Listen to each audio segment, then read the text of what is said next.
বন্ধুরা, আজ আমি তোমাদের সাথে যে বিষয়টা নিয়ে আলোচনা করতে চলেছি সেটা হচ্ছে ক্লাস 10 ভৌতবিজ্ঞানের পরিবেশের জন্য ভাবনা এই চ্যাপ্টার 2 মার্কসের সাজেশন নিয়ে।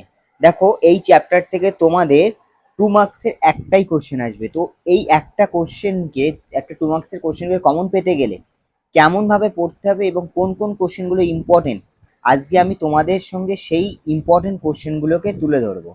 ঠিক আছে? আর একটা জিনিস, এই চ্যাপ্টার থেকে কোনো 3 মার্কসের কোশ্চেন আসে না। তো অতএব এই চ্যাপ্টারের থেকে কোনো 3 মার্কসের বা বড় কোশ্চেন পড়ার কিন্তু কোনো প্রয়োজন নেই। 2 নম্বরের জন্য যে কোনোটা কোশ্চেন ইম্পর্টেন্ট, আজ আমি সেই কটা কোশ্চেন নিয়ে তোমাদের সাথে আলোচনা করব।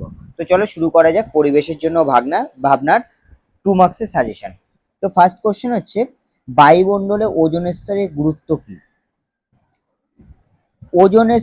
সেকেন্ড কোশ্চেন, ওজোন স্তরের সৃষ্টি ও ধ্বংস হয় কিভাবে? ওজোন ছিদ্র বা গহ্বর কি? ওজোন স্তর ধ্বংস হওয়ার একটি কারণ উল্লেখ করো। ওজোন স্তর না থাকলে কি কি হতো?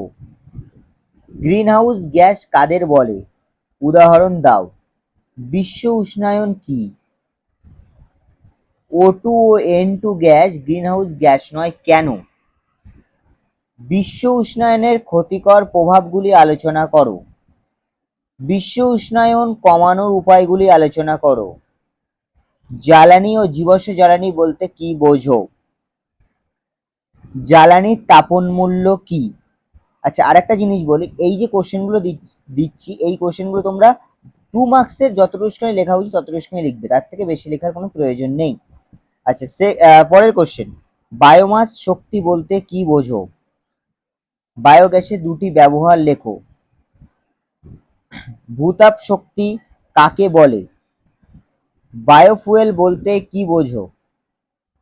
মিথেন হাইড্রেট কি? প্রচলিত ও অপ্রচলিত শক্তির পার্থক্য।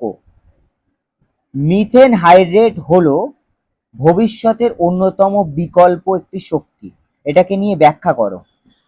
আর মিথেন হাইড্রেটকে ফায়ার আইস বলা হয় কেন বা বলে কেন?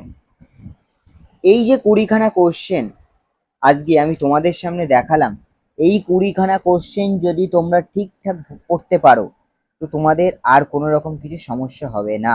আর একটা জিনিস, তোমরা এই 20খানা কোশ্চেন যদি পিডিএফ আকারে নিতে চাও তো আমার কমেন্ট করো, আর আমি সেখানে আমার কন্ট্যাক্ট নাম্বার দিয়ে দেবো। তো অবশ্যই তোমরা সেখান থেকে কন্ট্যাক্ট করে আমার কাছ থেকে এর পিডিএফটাও নিতে পারবে। তো বন্ধুরা, আজকের ভিডিওটা এই পর্যন্তই। যদি ভিডিওটা ভালো লেগে থাকে তাহলে অবশ্যই লাইক, কমেন্ট, সাবস্ক্রাইব করে দিয়ে পজিটিভ থিঙ্কিং চ্যানেলের সাথে যুক্ত হয়ে থাকো। দেখা হচ্ছে পরের ভিডিওর বিষয়বস্তু হচ্ছে গ্যাসের আচরণ।